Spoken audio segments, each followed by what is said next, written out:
have this, we multiply first and last number. We get negative 12. We then need two numbers that multiply. So we need to find two numbers that multiply to give negative 12 and add to give positive 1. Those two numbers are positive 4 and negative 3. So we're going to split this term. Oops, a daisy. We're going to split this term into two different ones using these numbers. So we've now got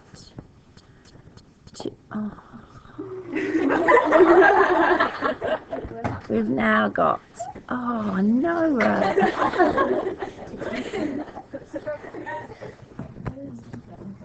okay, so we now have 2x squared plus 4x minus 3x minus 6. We then cut it down the centre and factorise both halves separately. So on this side we have common 2x and we're left with x plus 2. And on this side we would factorise and we have negative 3 at the front. And we have x plus 2 in the brackets, which now leaves us with x plus 2, it's common, and 2x minus 3.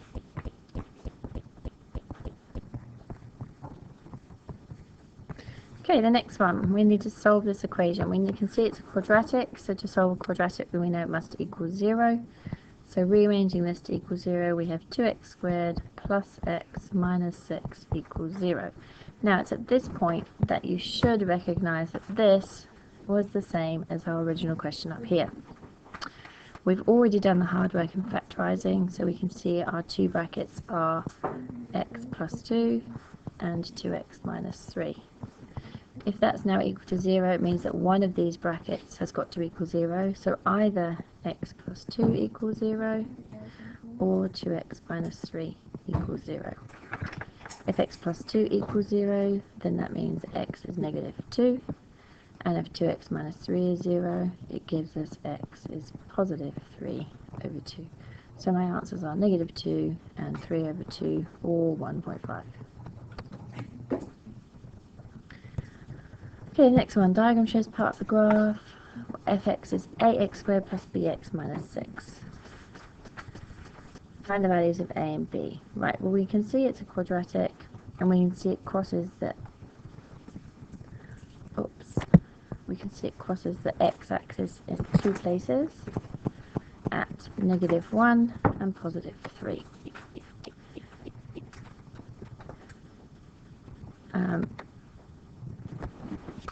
So if we consider our general form for our quadratic in this case would be y equals a bracket x plus p and x plus q, given that p and q would be our x-intercepts, we would have y equals a bracket x minus 1 and x plus 1 and x minus 3. We need to double check that there is no value for a, or if it is, find out what it is. To do that, we can see that it crosses the y-intercept at negative 6. So when x is 0, y is negative 6. So we'd say negative 6 equals a bracket 0 plus 1, 0 minus 3. So negative 6 equals a times negative 3. So a is 2. So that gives us an equation of y equals 2 bracket x plus 1, x minus 3. Now that's not the format that they originally gave it to us in. So here we can see we now need to expand so it looks similar to that. So y equals 2 bracket, I'm going to expand my two brackets first, so it's x squared minus 3x plus x minus 3. That's using FOIL. I'm going to simplify that, and now I'm going to expand with the 2. So, double checking the original. The fact that the -6 matches looks good.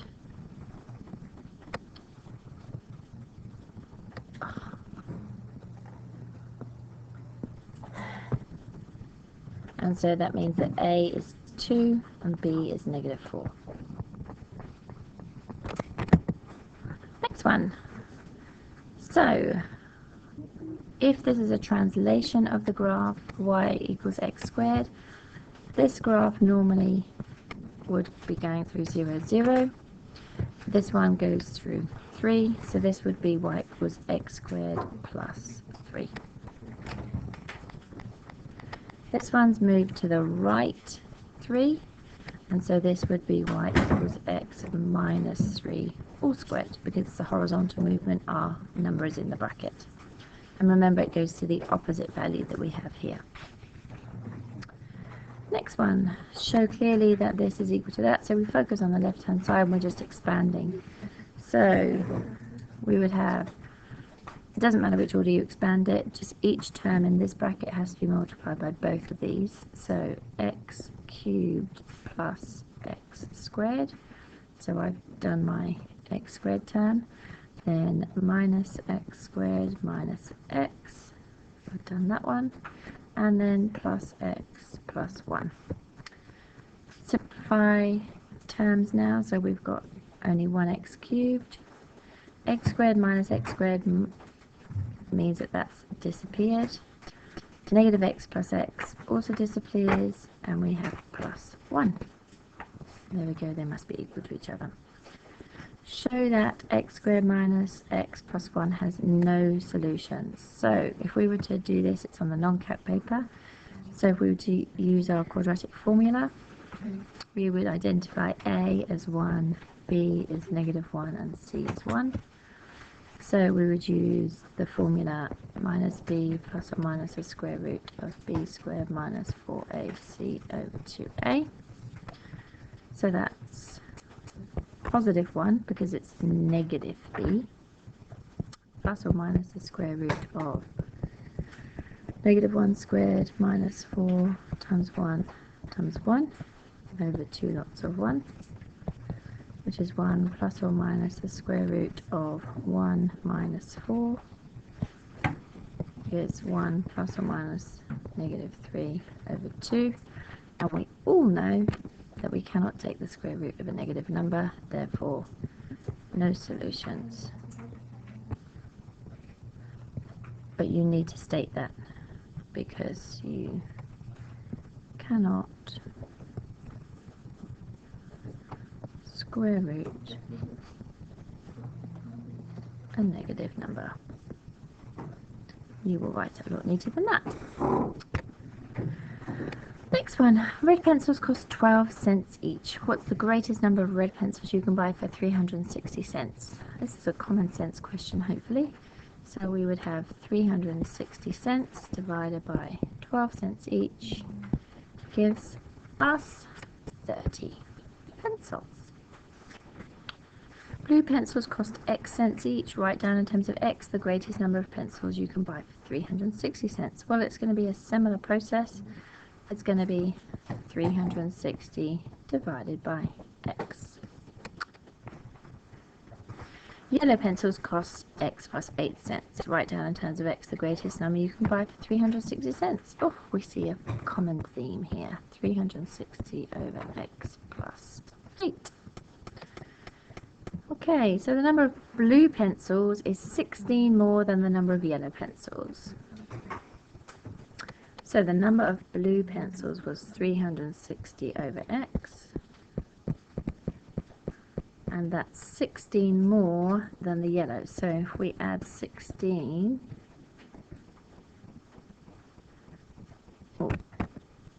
scrap that.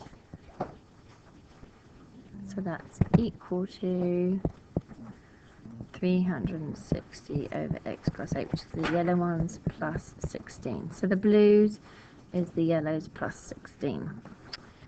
We could have written this a different way, 360 over X minus 360 over X plus 8 equals 16. Could be another option that keeps both fractions on the left hand side.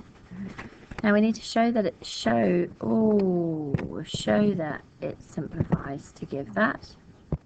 So for a show that question, we focus on the information we have and we're rearranging that to end up with what they have at the end, hopefully.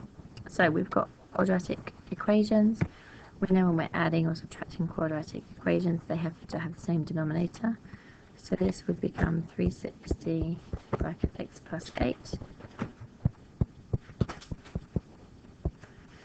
minus 360x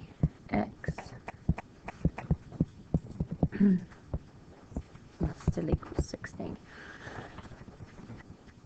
Okay, so we can now put them together and expand the numerators. Right, 360 times 8. I can't do it in my head.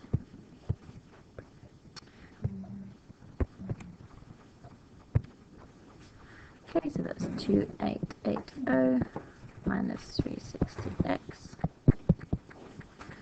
So then obviously these two cancel each other out. Now this goes up to be with the opposite side.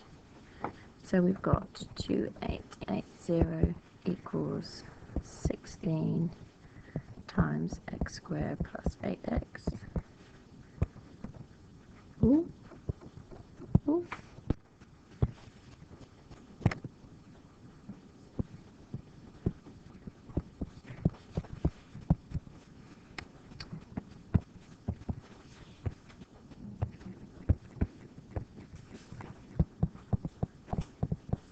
And moving it all to the same side.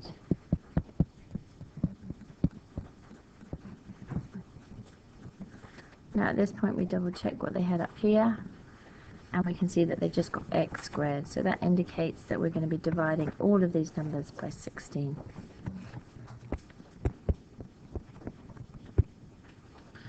And let's just assume that we've got the right answer. So plus 8 minus 180. Okay.